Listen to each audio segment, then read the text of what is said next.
வணக்கம் என்னாரே நட்புகளே, சகோதர சகோதரிகளே, எனது அருமை மாப்பிள்ளைகளே. பொறுத்தது போதும் பொங்கி எழு மனோகரா அப்படின்னு சொல்லி ஒரு டைலாக் இருக்குது தெரியுமா? அதுதான் இன்றைக்கி நடக்க போகுது.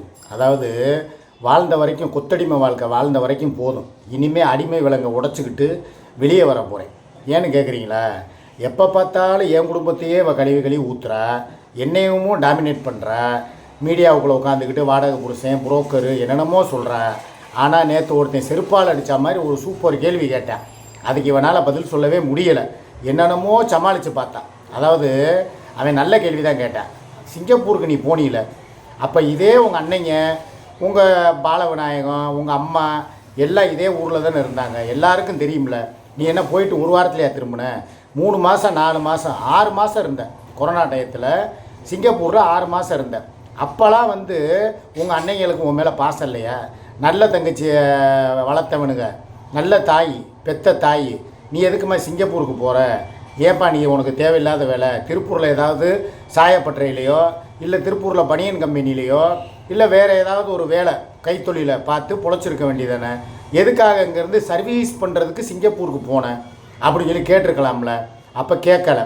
அப்போ அவனுங்களுக்கு என்ன, தங்கச்சி எப்படி போனால் என்ன, மக எப்படி போனால் என்னன்னு சொல்லி உங்கள் அம்மாவும் அமிர்தம்மாவும் சும்மா இருந்துருச்சு. உங்கள் அன்னைங்களும் உன்னை எந்த கண்டுக்கிறல. அதே மாதிரி உன் கட்டின புருஷன் நீ என்ன சொல்லி என்கிட்ட வந்த அதை யோசி. இன்றைக்கி உன் புருஷன் சொல்லிட்டு எப்போ பார்த்தாலும் என் புருஷனை பேசுகிறதுக்கு உனக்கு தகுதி இல்லை, என் புருஷன் நல்லவன், எங்கள் காதல் 13 வருஷ காதல், அவங்களுக்காக புருஷனுக்காகத்தான் நான், அவனை ஏதாவது ஒரு வார்த்தை பேசிட்டா கூட அடுத்த நிமிஷம் என்னையை கழுவி ஊற்றுற. நல்ல புருஷனை நீ கட்டினிய. இதே நீ என்ன பண்ணிக்கிட்டு இருந்த? செட்டிப்பாளையத்தில் சட்டி கழுவிக்கிட்டு இருந்த.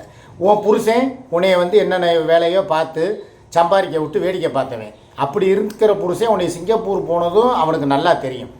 நல்லா போனீங்க வந்தீங்க, ஏதோ சம்பாரிச்ச, இங்கே அப்படியே அவனும் நீ போனதே கண்டுக்கிறாத மாதிரியும், எனக்கு ஏதோ எங்கிட்டோ வெளியில் இருந்தனால நான் ஆதரவு தர்றேன், என் பிள்ளைகளை பார்த்துக்கிறதுக்கு ஒரு தாயாக இரு, என் பிள்ளைகளை நீ வளர்த்து ஆளாக்குனா போதும் அப்படின்னு சொல்லிட்டு அவர் ஒதுங்கிக்கிட்டு குடும்பத்தை பார்த்துக்கிட்டே இருக்கிறாராம். இந்த அம்மாவும் என் கூட வாழ்ந்துக்கிட்டு ஏதோ வீடு வாங்குற வரைக்கும் அவர் கூட இருப்பேன், அப்புறம் வந்துடுவேன் அப்படின்னு சொல்லி அவங்ககிட்ட பாலவிநாயகர்கிட்ட கமிட்மெண்ட் கொடுத்துட்டு இவங்க வாழ்ந்துக்கிட்டு இருக்காங்க. இவங்க வாழ்க்கையே லட்சணம் இல்லாத வாழ்க்கை. இவன் காசுக்காக என்கிட்ட விட்டுட்டான். யார்? பாலவிநாயகங்கிறவன். இப்படி இவளுக்கு இவன் மேலேயே 1008 நொல்லை இருக்குது, இவன் மேலேயே 1008 குற்றச்சாட்டு இருக்குது. இப்படி வச்சுக்கிட்டு எதுக்கு என் குடும்பத்தை நாரடிக்கிற? என் பிள்ளை விஷயம், அந்த கோயம்புத்தூர் பாண்டிச்சேரி விஷயம் முடிஞ்சு போன ஒரு கதை. அதையும் மீடியாவுக்குள்ளே உட்காந்துக்கிட்டு தினம் பேசுகிறேன். அதை தவிர்த்து என் பொண்டாட்டியை தேவையில்லாமல் ஓடுகாலி, அவள் அவுத்து காட்டினவ, திறந்து காட்டினவ அப்படின்னு சொல்லி பேசுகிறேன். இதெல்லாம் சொல்கிறதுக்கு முன்னால் நீ ஒரு யோக்கியச்சியாக இருக்கணும், நீ ஒரு நல்லவளாக இருக்கணும். நீ இருந்துட்டு பேசலாம். உன் புருஷன் உன்னைய கொண்டு போய் சிங்கப்பூரில் விட்டுட்டு 4 மாதம் 5 மாதமாக பார்த்துக்கிட்டு இருந்தவன் தான். உங்கள் அம்மா, அதுவும் உங்கள் அம்மாவுக்கு என்ன தெரியாதா? ஏன் உங்கள் அம்மா வீடியோ பார்க்காத? இல்லை பக்கத்தில் உள்ளவங்க சொல்ல மாட்டாங்களா, உங்கள் மகன் எதுக்கு சிங்கப்பூர் போச்சு, கலை சேவை புரிய போச்சா அப்படின்னு சொல்லி கேட்க மாட்டாங்களா? இல்லை உங்கள் அன்னைங்களை சொல்கிறீங்கள, அன்னைக்கு கூட ஏதோ ஒரு பிரச்சனை வந்தப்போ எங்கள் அன்னைங்க வந்துக்கிட்டு இருக்காங்க, மதுரைக்கு வர்றாங்க, உன்னைய உண்டு இல்லைன்னு பார்த்துருவாங்க, வெட்டு ஒன்று துண்டு ரெண்டுன்னு பேச போகிறாங்க, தங்கச்சிக்கு குரல் கொடுக்குறதுக்கு வர்றானுங்க அப்படின்னு சொல்லினா அன்றைக்கி பில்டப் பூட்டியில் என்ன ஆச்சு? அப்படி உள்ளவனுங்க வரவும் இல்லை. அதுக்கப்புறம் அது என்ன காற்றோட காற்றா போயிடுச்சு. ரெண்டாவது, நீ சிங்கப்பூர் போன விஷயம் ஆணித்தரமாக சொல்கிறேன், உங்கள் அன்னைங்களுக்கு தெரியாதா? சத்தியமாக தெரியும். ஏன் உன் புருஷனுக்கு தெரியாதா? சத்தியமாக தெரியும். உங்கள் அம்மாவுக்கு தெரியாதா? கண்டிப்பாக தெரியும். எல்லாம் தெரிஞ்சு வேணும்னு தான் அனுப்பி விட்டாங்க. அப்போ உன்னுடைய வாழ்க்கையோட தராதரம் என்ன?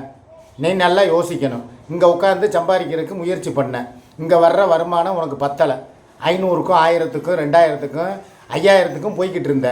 கடைசியில் இங்கேருந்து வெளியில் போனாதான், வெளிநாடுகளுக்கு போனாதான் டாலர் கணக்கில் சம்பாதிக்கலாம் அப்படின்னு சொல்லிட்டு வெளிநாடை தேர்ந்தெடுத்து அங்கே போயிட்டு வந்தேன். அதுக்கு முன்னாடியே நீ கத்தாருக்கு போயிட்டு வந்த விஷயம் கூட எனக்கு நல்லா தெரியும். ஆக உன்னைய நான் திருத்தி வச்சேன். ஒரு ஃபங்க்ஷனுக்கு வந்த இடத்துல அழுகிற, கண்ணீர் விட்டு கதற, எனக்கு புருஷன் சரியில்லை, பிள்ளை சரியில்லை, பிள்ளையெல்லாம் ஹாஸ்டலில் படிக்கிறாங்க, எங்கள் அம்மாவும் என்னை சரியாக கவனிக்கலை, அண்ணன் தம்பி இருந்தும் பிரயோஜனம் இல்லை, எனக்கு வாழ்க்கையே இல்லை அப்படின்னு சொல்லி ஒரு ரொம்ப பரிதாபத்துக்குரிய நிலைமையில் பிச்சைக்காரியை விட கேவலமாக தான் நீ என்கிட்ட சேர்ந்த. இதை நீ மறுக்கிறதுக்கே இல்லை, ஒன்றுமே இல்லை. ஆனால் இன்றைக்கி நாள் ஆக ஆக ஆக போக போக போக என்னையவே கொத்தடிமை மாதிரி அடிமையாக்கிட்டு நீ ஏதோ டாப்பில் இருக்கிற மாதிரியும் நகை நட்டு எல்லாம் வாங்குற, எல்லாத்தையும் அனுபவிச்சுக்கிற, என் குடும்பத்தையே கழுவி ஊற்றுற, என் பொட்டாட்டியவோ என் பிள்ளைகளையோ. இனிமேல் நான் சொல்ல வர்ற விஷயம் இதுதான், இனிமேல் அவங்கள பற்றி தப்பான வார்த்தைகளை மீடியாவுக்குள்ளே பேசக்கூடாது. சப்போஸ் அப்படி நீ பேசுனா உன் புருஷனுடைய யோக்கியதை என்ன? உன்னைய ஊரில் விட்டு தான் சம்பாதிச்சான், சிங்கப்பூருக்கு அனுப்பி விட்டு தான் சம்பாதிச்சான். உங்கள் அம்மா அதெல்லாம் பார்த்துக்கிட்டு வேடிக்கை பார்த்தது, உங்கள் அன்னைங்கெல்லாம் அதை பார்த்து வேடிக்கை பார்த்தவங்கன்னு சொல்லி மீடியா முன்னால் நானும் தினம் பேசுவேன், சுமியும் பேசும்.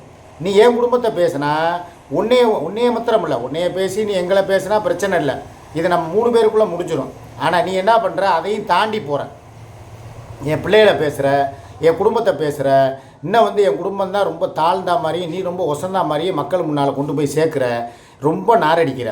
இனிமேல் நான் இறங்க போகிறேன். நீ என்ன சொல்கிற, எப்போ பார்த்தாலும் பாலவிநாயகத்தை பற்றி பேசாத, பாலவிநாயகர் இதில் தலையிடுறானா, அவன் மீடியாவுக்குள்ளே இருக்கானா, அவன் பாட்டுக்கு ஒதுங்கி தானே ஓரமாக இருக்கான், அவனை எதுக்கு நீ எதுக்கு பேசுகிற, உன் பொண்டாட்டி எதுக்கு பேசுகிற அப்படின்னு கேட்கும்போது, அவள் புருஷனை நீ பேசுகிறீல, யார் என்னைய, சுமியோட புருஷன் தானே நான், தாலி கட்டின முறைப்படி தாலி கட்டின புருஷன், 3 பிள்ளை எனக்கு பெற்றவ தான், 3 பிள்ளை எனக்காக பெற்றவ தான் சுமி. அப்படி உள்ளவளை நீ மீடியாவுக்குள்ளே வந்துக்கிட்டு நாரடிக்கிறதும் என்னையை நாரடிக்கையும் பண்ணும்போது, நான் அவளுடைய புருஷன், என்னை நீ திட்டும்போது ஓம் புருஷனை அவள் திட்டுறதுல என்ன தவறு? பாலவிநாயகத்தை கண்டிப்பாக அவள் பேசுவாள், உன் பிள்ளைகளை பேச மாட்டான். காரணம் நான் சொல்லி வச்சுருக்கேன், அவளும் உன் பிள்ளையில பேசக்கூடாது, நீயும் அவள் பிள்ளையில பேசாதன்னு சொல்லி 2 பேரையுமே தடுத்து நிறுத்தி வச்சுருக்கேன். ஆனால் நீ என்ன பண்ணுற, சகட்டு மேனிக்கு எல்லா வீடியோவிலையும் என் பிள்ளைகளையும் என் குடும்பத்தையும் எல்லாரையும் பேசுகிற, எல்லாத்தையும் பொறுத்துக்கிட்டே போகிறதுக்கு நாங்கள் எங்கள் குடும்பம் இழிச்சவா குடும்பம் கிடையாது. நான் காலையிலே ஃபோன் பண்ணி சுமிக்கிட்ட சொல்லிட்டேன், எப்போ இனிமேல் அவள் உன்னைய பேசுனா நீ பாலவிநாயகத்தை தான் பேசணுமே தவிர இவளை விட்டு, இவளுக்கு எங்கே அடித்தா வலிக்குமோ அந்த பாயிண்ட்டை பிடி அப்படின்னு சொல்லி நான் வச்சுருக்கேன். ஏன்னா எவ்வளவோ சரி, அவள் பாலவிநாயகத்தை அன்னைங்கிற வார்த்தைக்கு அடுத்த வார்த்தை பேச மாட்டா சுமிங்கிறவன். ஆனால் இவள் உட்காந்துக்கிட்டு ஊரில் இருக்கிற எல்லா ஆம்பளைகளோடையும் என் பொண்டாட்டியை தொடர்பு படுத்தி பேசுகிறது, என்னமோ இவளே போய் நேரில் போய் பார்த்தாமா, நீ பாண்டிச்சேரிக்கு போனா, பாண்டி கூட படுத்தா, இன்னும் என்னென்னமோ சொல்லக்கூடாத வார்த்தைகள்லாம். ஏன்னா அப்போத்தான் என் பொண்டாட்டி மேலே ஒரு கெட்ட அபிப்பிராயம் வரும் மக்கள் முன்னால். சுகைலுங்கிற பேரை சொல்லி அவள் பேசுகிறாள்ல, அப்போத்தான் சூர்யாவை இந்த சூர்யா எவ்வளவோ தேவலை, என்ன இருந்தாலும் 6-7 வருஷம் சிக்காவுக்காகவே வாழ்கிறா. அதே மாதிரி சுமி இருக்க வேண்டியது தானே, இருந்திருந்தால் அந்த அண்ணன் தேடி அங்கே போயிருப்பார்ல. இப்படிங்கிற ஒரு மாய பிம்பத்தை மக்கள் முன்னால் கொண்டு வர்றேன். நீ கொண்டு வர்றதுக்கு முன்னால் நான் ஒழுங்காக என் வீட்டில் இருந்திருந்தால் இவ்வளோ பிரச்சனை வந்திருக்குமா, இவ்வளோ பஞ்சாயத்துக்கு ஆளாயிருப்பேனா நான்? இல்லை என் பொண்டாட்டி தான் அப்படி அடுத்தவனை போய்கிட்டு சுகையில் இந்த புஜ்ஜி அந்த மாதிரிலாம் பேசுவாளா? கிடையாதுல்ல. காரணம் என் குடும்பத்துக்கு நான் போய் ஒழுக்கமாக இல்லை, என் குடும்பத்தோடு சேர்ந்து வாழலை. இந்த நேற்று முதற்கொண்டு போய் இவங்களுக்காக பிள்ளையார்பட்டி வரைக்கும் போயிட்டு கால் வலி கை வலியோடு வந்திருக்கேன். இந்த அன்னைக்கு பழைய குருடி கதவை திரடின்னு திருப்பி வா, நம்ம விழாக்கு போகிறதுக்கு கொடைக்கானல் போவோம், குற்றாலம் போவோம் அப்படின்னு சொல்லி என்னை கூப்பிட்டுக்கிட்டு இருக்கேன். நான் என்ன மனுஷனா மாடா? எல்லாம் ரைட்டு, நீங்கள் சொல்கிறதெல்லாம் இவ சொல்கிறதெல்லாம் நான் ஏற்றுக்கிறேன். ஏதோ இவ ஒரு மீடியாவில் இருக்கிறவ, நான் ஒரு மீடியாவில் இருக்கிறவே, ஒரு விழாக்கு போடுவோம், எல்லாம் போகலாம் வரலாம். ஆனால் போயிட்டு வந்தவொடனே என்னை கழுவி ஊற்றுறது, என்னை அவமானப்படுத்துகிற மாதிரி பேசுகிறது, நீ இல்லைன்னா எனக்கு வாழ்க்கை இருக்குது, நீ இல்லைன்னா முந்தி மாதிரி நான் அழுகிறேனா, முந்திலாம் நீ போனேன்னா பைக்கெட்டை பிடுங்கி வைப்பேன், வண்டியில் காரில் போகாத 2 வீலரில் போம்பேன், அப்புறம் 2 வீலரை நிப்பாட்டிட்டு நடந்து போம்பேன், இப்போ உன்னை ஏதாவது கேட்குறேனா, கெஞ்சுறேனா, உன்னைய போன்னு விட்டுறேன்ல, யாரையாவது கான்காலில் எடுத்து உன்னை பேசுகிறேனா அப்படிலாம் கேட்குறாளே. அப்புறம் என்ன மயிரை பிடுங்கிறதுக்கு ஆஸ்பத்திரியில் போய் அட்மிட் ஆகி படுத்தேன். 50,000 ரூபா பணம் என் குடும்பம் கேட்டுச்சு, நான் கொடுக்குறதுக்கு தயாரானேன். அதை கொடுக்க விடாமல் தடுக்கிறதுக்காக நாடகத்தை போட்டு சீனை போட்டு ஆஸ்பத்திரியில் போய் படுத்தேன். அதே மாதிரி நான் உன் கூட இல்லை, சுமி கூட தான் போய் கோர்ட்டுக்கு போய் காலையிலேருந்து 4:30 மணி வரைக்கும் உட்காந்துருந்தேங்கிற தகவல் தெரிஞ்ச உடனே சோறு திங்கலை, சரக்கு அடித்தேன், ஆஸ்பத்திரியில் போய் ட்ரிப்ஸ் ஏறுற மாதிரி நாடகத்தை போட்டேன். எல்லாமே எதுக்காக? என்னையை பிளாக்மெயில் பண்ணுறதுக்காக. ஏன்னா நான் இப்படியே மொத்தமாக விலகி போய் என் குடும்பத்தோடு சேர்ந்துடக்கூடாது. என் குடும்பத்தோடு போய் கொஞ்சம் நேரம் ஸ்பெண்ட் பண்ணால் இங்கே மருந்தை குடித்தா மாதிரியோ, இல்லை தூக்கு போட்டுக்கிட்டா மாதிரியோ, இல்லை கையில் ட்ரிப்ஸ் ஏற்றுற மாதிரியோ நாடகத்தை போகிறது. நல்லா கேளுங்க, அந்த விஷயம் நாடகங்கிறது கண் கூட 100% தெரியும். எப்படின்னு சொல்லவன், அன்னைக்கு நைட்டே அவள் போட்டது நாடகம்னு சத்தியமாக எனக்கு தெரியாமல் நான் அவளுக்காக அழப்போனேன். உடனே என்ன பண்ணா, எந்திரிச்சு உட்காந்துக்கிட்டு நான் நல்லா இருக்கேன், நான் எந்திரிச்சிட்டேன்னு சொல்லி உங்கள்கிட்டே சொன்னால, என்னையுமே அந்த இடத்துல முகத்தில் கறியை பூசிட்டான். எல்லா பேரும் என்னையே தான் கழுவி ஊற்றுனீங்க. இங்கே அவளுக்காக நீ வக்காலத்து வாங்கிட்டு அழுதுகிட்டு உட்காந்துருக்கா. அவள் எந்திரிச்சு நல்லா தெம்பாக தானே இருக்கா அப்படின்னு உடனே நான் புரிஞ்சுக்கிட்டேன். என் மரமட்டைக்கு சில விஷயங்கள் ஏற மாட்டேங்குது. நீங்கள் சொன்னா தான் எனக்கே புரியுது. அவளுடைய திட்டம் என்ன தெரியுமா? என்னை பிளாக்மெயில் பண்ணுறது. எப்படி தெரியுமா?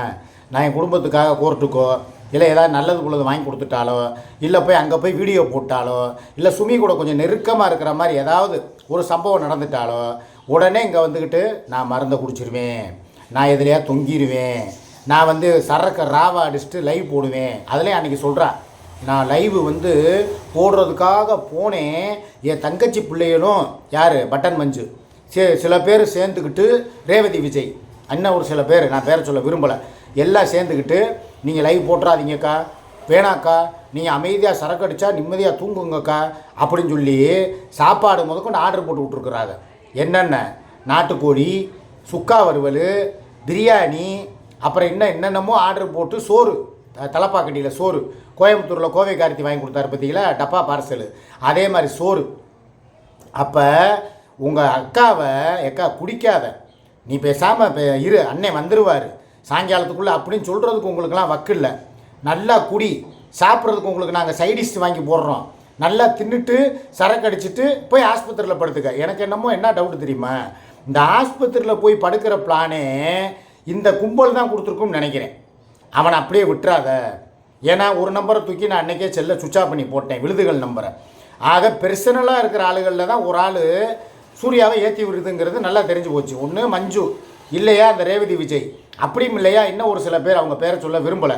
இந்த குரூப்பு தான் இதுக்குள்ளே உட்காந்துக்கிட்டு, எக்கா நீ இந்த மாதிரி வந்து இவர் போயிட்டார், இப்படியே விட்டனா குடும்பத்தோட போய் செட்டில் ஆயிடுவார், போக விட்டுறாத, போய் ஆஸ்பத்திரியில் போய் படு அப்படின்னு சொல்லி ஆஸ்பத்திரி நாடகம் போடுறதுக்கு பிளானை போட்டு கொடுத்ததே இந்த கும்பலாக தான் இருக்குங்கிறது எனக்கு உண்மையிலே இது வந்து நிதர்சனமான உண்மை தான். அதே மாதிரி நடந்துச்சா? நான் உடனே அலறி அடிச்சுக்கிட்டு ஓடினேன்னா இதுதான் என் வீக் பாயிண்ட்டு, நல்லா தெரிஞ்சுக்கங்க. அவளை அப்படியே விட்டா கூட ஒன்றுமே செய்ய மாட்டாள், அவள் பாட்டுக்கு சும்மா இருப்பாள். நான் வந்து என்னமோ ஏதோன்னு பதறேன்ல, என் பதட்டத்தை என் மைனஸை வந்து இவளுக்கு ப்ளஸ் ஆகிக்கிறாரு, புரியுதா? அப்போ எங்கே இருந்தாலும் இவனை நம்ம கைக்குள்ளே வைக்கணும்னா சரக்கை போட்டு ஆஸ்பத்திரியில் படுத்துருவோம். இல்லாட்டினா ஏற்கனவே பண்ணா பாருங்கள், எனக்கு யூரின் ட்ராக் இன்ஃபெக்ஷன் ஆகி போச்சு, எனக்கு நீர்க்கடுப்பு, எனக்கு மூத்திரம் ஒழுங்காக போகலை, எனக்கு ரத்தமாக போகுது. அப்போ தான் ஏன்னா சிம்பிள். நான் வந்து எப்படி தெரியுமாங்க, ஒரு இறக்க குணம் உள்ளவன். டக்குன்னு ஏதோ ஒன்றுனா நம்மளை நம்பி வந்தவ இங்கே வரு பஸ்ஸில் போய் அவளுக்கு பாரு யூரின் ட்ராக் இன்ஃபெக்ஷன் ஆகி போச்சு, இனிமேல் அவளை பஸ்ஸில் போகக்கூடாது, வாப்பா நம்ம காரில் போவோம். அப்போ அவள் என்ன சொல்கிறது, பாத்தியா சிக்கா நான் உன்னை விட்டுட்டு நான் இப்போ பஸ்ஸில் போனேன், எனக்கு பாத்தியா எப்படி ஆகிப்போச்சுன்னு, நீர்க்கடுப்பு வந்து ரத்தமாக போகுதுரா, என்னை பாடுறா, என்னை உடல்நிலையை பாத்தியா அப்படின்னு சொல்லி என்னை அப்படியே டைவர்ட் பண்ணி பரிதாபத்தை சம்பாரிச்சுக்கிறது இவன். இதை மாதிரி தான். இதுக்காக தான் என் குடும்பத்தோடு நான் போனால் அந்த ஒரு நேரம் அப்படியே போகிறது, 1 மணி நேரம் இருந்துட்டு வந்துடுறது. அடுத்த நிமிஷம் நான் 1 மணி நேரம் தாண்டிச்சுன்னா என்ன பண்ணிடுவா தெரியுமா, நம்பரை தூக்கி பிளாக்கில் போட்டுறது. இல்லாட்டினா அன்றைக்கி நைட்டு பூரா விடிய நீ தூங்க விடுறதில்ல. இப்போ அதாவது சும்மா சாதாரணமாக போய் பேசிட்டு வர்றதுக்கே இதே ஒரு ஷார்ட்ஸோ ரீல்ஸோ போட்டால், முந்தி நடந்த சம்பவம் உங்களுக்கே தெரியும்னு நினைக்கிறேன். ஏதோ ஒரு வீடியோவில் சுமியோட காதை அப்படின்னு தொட்டுட்டேன், ஏதோ காதோ ரெண்டோ லாக்கு அப்படிங்கிற பாட்டுக்கு இப்படி சுண்டி விட்டுட்டேன். உடனே வந்துக்கிட்டு எப்படி நீ அவள் காதை தொடலாம், அப்புறம் ஏதோ ஒரு வீடியோவில் கண்ணத்தை இப்படின்ட்டேன், எப்படி நீ கண்ணத்தை அப்படி செய்யலாம் அப்படின்னு சொல்லிட்டு அன்றைக்கி பூரா நான் விடிய தூங்கலை. அடி மிதி, அல்லையில் குத்து, கழுத்தில் மிதி, 150 200 அடி முதுகுலேயே கும்மாங்குத்து குத்துனான். காரணம் சுமி கூட சேர்ந்து போட்ட ஷார்ட்ஸு ரீல்ஸு. அதனால தான் இப்போ வரைக்கும் நீங்கள் எல்லாம் சொல்கிறீங்க, நீங்களும் அக்காவும் அமலா ரஜினி மாதிரி வீடியோ நிறையா போடுங்க, நாங்கள் பார்க்குறோம் ரசிக்கிறோம் அப்படின்னு சொல்லி சொன்னீங்களே. இப்போ இன்னொரு விஷயம் சொல்கிறேன், உங்களுக்கே அதிர்ச்சியாக இருக்கும். என் பேரன் கூட சுமி நிற்கிறா. என்னைக்கு ஒரு 4-5 நாளைக்கு முன்னால் நினைக்கிறேன், ஒரு வீடியோ எடுத்திருந்தேன். என்னாண்டு சுமி வந்து ஏதோ ஸ்நாக்ஸ் வாங்கி கையில் வச்சுருக்கு, எப்படி என் மகனுக்கு அச்சுவுக்கு வாங்கி கொடுத்தப்போ ஒரு வீடியோ எடுத்தேன். அதே மாதிரி சுமி வந்து ஒரு ஷார்ட்ஸ் எடுக்கிறதுக்காக நான் எடுத்து வச்சுருக்கேன். என் பேரன் வந்து இந்த துப்பாக்கி இதெல்லாம் வாங்கினேன். அவன் வாங்கினதையும் அவனையும் முகத்தை காட்டாமல் சுமி நிற்கிற மாதிரி ஒரு 15 செகண்டு வீடியோ எடுத்து வச்சுருக்கேன், ஒரு போஸ்ட் போடுறதுக்காக. வந்த உறவை இவ விடுவாளோ அந்த மாதிரி ஒரு பாட்டு எடுத்து சென்டிமெண்ட்டாக போடுவோங்கிறதுக்காக வச்சுருக்கேன். நேற்று பார்க்குறேங்க, கடவுள் மேலே ஆணையாக சொல்கிறேன், எங்கள் அம்மா மேலே சத்தியமாக அந்த வீடியோவை அழிச்சு விட்டான். ஏன்னா அந்த வீடியோ பார்த்தா நான் என் குடும்பத்தோடு போய் மீண்டும் ஐக்கியம் ஆயிடுவேனா. அதை பார்த்து நான் ஏதோ சரி என் பேரனை போய் நேரில் பார்க்குறதே மாதத்துக்கு ஒரு நாளோ இல்லை 2 வாரத்துக்கு ஒரு நாளோ தான் பார்க்குறேன். சரி அவனை நேரில் பார்க்க முடியலைங்கிற ஆதங்கத்துக்கு அந்த வீடியோவையாவது பார்த்து என் மனசுக்கு மகிழ்ச்சியோடு இருப்பேன்ல, அந்த வீடியோவை டெலீட் பண்ணியிருக்கான். நேற்று பார்க்குறேன் ஒரு வீடியோ கூட இல்லை. எங்கப்பா இதில் இருந்து வீடியோ பூரா காணோம் என் செல்லுலங்கிறேன். எல்லாத்தையும் டெலீட் கொடுத்துட்டேன், எதுக்கு ஸ்டோரேஜ் ஃபுல்லாக இருக்கும் அப்படிங்கிறான். அவள் அதுக்காக ஸ்டோரேஜ் ஃபுல்லாகுங்கிறதுக்காக அழிக்கலை. அந்த வீடியோவில் என் மனைவியும் என் பேரனும் 2 பேர் இருக்காங்கங்கிற காரணத்துக்காக எல்லாத்தையுமே டெலீட் கொடுத்துட்டான். எப்படி பாருங்கள் இவளுடைய புத்தி. இப்போ இதே வேலையை ஆனால் இவன் மாத்திரம் இவளுடைய பிள்ளைய ஃபோட்டோக்கள் சின்ன பிள்ளையிலேருந்து அவங்க பிறந்தது வளர்ந்தது வாழ்ந்தது இப்போ வரைக்கும் உள்ள ஃபோட்டோக்களை பூரா பிரேம் போட்டு அந்த பிரேம்குமாரையும் கோகுலையும் அப்படியே வச்சுக்கிடுவாளாம்.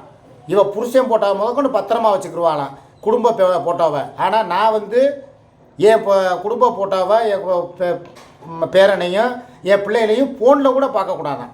என்ன ஒரு கெட்ட புத்தி பார்த்தீங்களா, கெடுதலை என்ன பார்த்தீங்களா? இதுதான் இவளும் எனக்கு உள்ள வித்தியாசம். ஆக இவ குடும்பத்தோட இவ பிள்ளை குட்டியோட சந்தோஷமாக எப்பயும் பார்த்துக்கிட்டு அந்த வீடே இவளுக்கு சொந்தம்ன்றுவா. என்ன போக போக என் போட்டாவே உடச்சி விட்டாளா? அப்போ அன்றைக்கி போதையில் அடித்து நொறுக்கிட்டாளா? இப்போ இருக்கிறது அவங்க குடும்பம் அவங்க போட்ட. ஏன் இதே மாதிரி பாலவிநாயகம் போட்டா இருக்குல்ல, எத்தனை நாள் இவள் போதையில் இருப்பா? அப்போ அந்த நேரம் எதுக்கடா என்னை சிங்கப்பூருக்கு அனுப்புன நாதாரி பையில் உன் போட்டா உடைக்கிறேன்டா, நீ எனக்கு வேணாம்டான்னு சொல்லி அடித்து நொறுக்க வேண்டியதானே? எவ்வளவு போதை இருந்தாலும் புருஷங்கிறவன் மாத்திரம் தெளிவாக தெரியுதுல. என்ன இருந்தாலும் அவன் புருஷன், நான் வாடகை புருஷங்கிறத நல்லா காட்டுறான்ல. ஏன் இதே போதையில் அவன் போட்டால் உடைக்க வேண்டியதானே நொறுக்கு? ஏன் அவன் அந்த போட்டா பீரோக்குள்ளே தான் நான் வச்சுருக்கேன். அது எப்படி போதையானவன்னா கரெக்டாக ஏன் போட்டாவை அடித்து நொறுக்குற? காரணம் நான் இழிச்சாவாயேன், நான் எதுவும் கேட்க மாட்டேன். என்ன இருந்தாலும் அடி மிதி வாங்கினாலும் திருப்பி இவ கூட தான் இருப்பேங்கிற ஒரே காரணம் தானே. இனி அது நடக்காது. இனி நானும் மாற போகிறேன். எனக்கு நீ என்ன வழியை கொடுத்தியோ அதே வழியை உனக்கு நான் திருப்பி தரப்போகிறேன். உன்னுடைய வீடியோக்கள் உன் கூட போட்ட ஷார்ட்ஸு ரீல்ஸு எல்லாத்தையுமே டெலீட் பண்ண போகிறேன். இனி என் வீடியோக்குள்ளே இன்ஸ்டாகிராம்லேயோ இல்லை ஃபேஸ்புக்லேயோ இல்லை யூடியூப்லேயோ நம்ம 2 பேரும் ஜோடியாக போட்ட வீடியோக்கள் இனிமேல் இருக்கக்கூடாது. எப்படி என் போட்டா உடைச்சியோ அதே மாதிரி வீடியோவையும் அழிச்சு விட்ரு. இனி அது ஒன்று.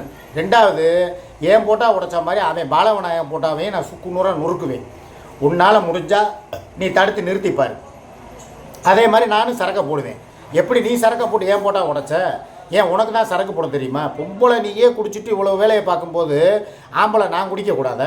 குடிச்சிட்டு அதே மாதிரி அந்த போட்டா எங்கே இருந்தாலும் தேடி எடுத்து அடித்து நொறுக்குவேன். உன்னால் என்ன தடுக்க முடியுதுங்கிறத நான் பார்க்குறேன். அப்படி இஷ்டம் இல்லையா கிளம்பிப்போ, இழுப்பூருக்கு போ. அதே மாதிரி இன்னொன்று சொல்கிறேங்க, இதுதாங்க முக்கியமான பாயிண்ட்டு. கோயம்புத்தூர்லேயோ இல்லை திருப்பூர்லேயோ தாராபுரத்துலேயோ இழுப்பூர்லேயோ உன் மகனை படிக்க வச்சுக்க. இனிமேல் தயவு செய்து மதுரைக்குள்ள அவனை ஹாஸ்டல்லையோ இல்லை காலேஜ்லேயோ சேர்த்து விடுவேன் அப்படிங்கிற எண்ணத்தை நீ தலைமொழியிரு. ஏன்னு கேளு, நான் இன்னும் 1 வருஷத்துலேயோ இல்லை 6 மாதத்துலேயோ இல்லை அடுத்த வருஷமோ உன்னை விட்டு பிரிய போகிறேன். உனக்கு தனியாக ஒரு வீடையோ எங்கேயோ வாங்கி கொடுத்துட்டு உன்னை ஒதுக்கி விட்டுட்டு என் குடும்பத்தோட போய் சேர போகிறேன். இப்போ நீ அவனை காலேஜில் சேர்த்து விட்டனா 3 வருஷத்துக்கு நீ இந்த ஊரை விட்டு போக மாட்டேன். இதுதான் பாயிண்ட்டு. அதுக்காகவே இப்போ நான் என்ன பண்ண போகிறேன், மதுரையில் இனிமேல் அவனுக்கு காலேஜில் சீட்டு கிடையாது. கிடைச்சாலும் நான் அதில் இறங்கி வேலை பார்க்க மாட்டேன், பணம் தர மாட்டேன். நயா பைசா என்கிட்ட இருந்து எதிர்பார்க்காத. உனக்கு தேவையா உன் புருஷங்கிட்ட சொல்லி தாராபுரத்துலேயோ இல்லை திருப்பூர்லேயோ இல்லை கோயம்புத்தூர்லேயோ கூட அவனுக்கு காலேஜை சேர்த்து விட்ரு. மதுரை பக்கம் அவனுக்கு இனிமேல் சேர்க்காத. ஏன்னா இது எதுக்கு சொல்கிறேன்னா, என் குடும்பத்தில் என் மகனை ஓ மகனாக நினச்சாத்தான் நான் ஓ மகனை என் மகனாக நினப்பேன். கரெக்டாக இல்லையாங்க? இதே உன் குடும்பத்தில் உன் பிள்ளைகளை சொன்னால் மாத்திரம் உனக்கு கோவம் வருது சுருக்குன்னு. ஏன் பெத்த பிள்ளைய மாத்திரம் மீடியாக்குள்ளே உட்காந்துக்கிட்டு அவன் ஜெயிலுக்கு போனவன் பாண்டிச்சேரியில் அதில் இருக்கேன் இதில் இருக்கேன், நான் தான் காப்பாற்றினேன், அவனுடைய வள்ளல் தெரியாதா, ஸ்டேட்டஸை பார்த்துன்னு அவன் என்னை சிரித்தான், அவன் என்னை குறுகுறுன்னு பார்த்தான்னு சொன்னவதானே நீ.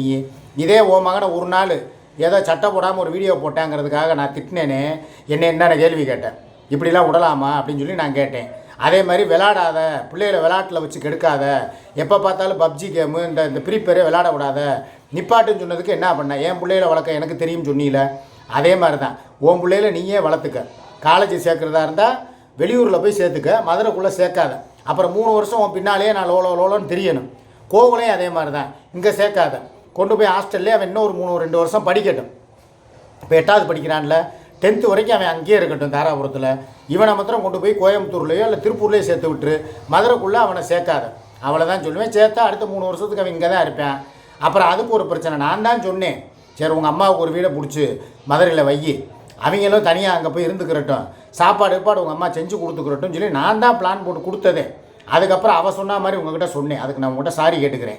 இப்போயும் சொல்கிறேன், இனிமேல் மதுரைக்குள்ளே உங்கள் அம்மாவும் வர வேணாம், திலீபா கோகுலுக்கும் இங்கே இடம் இல்லை.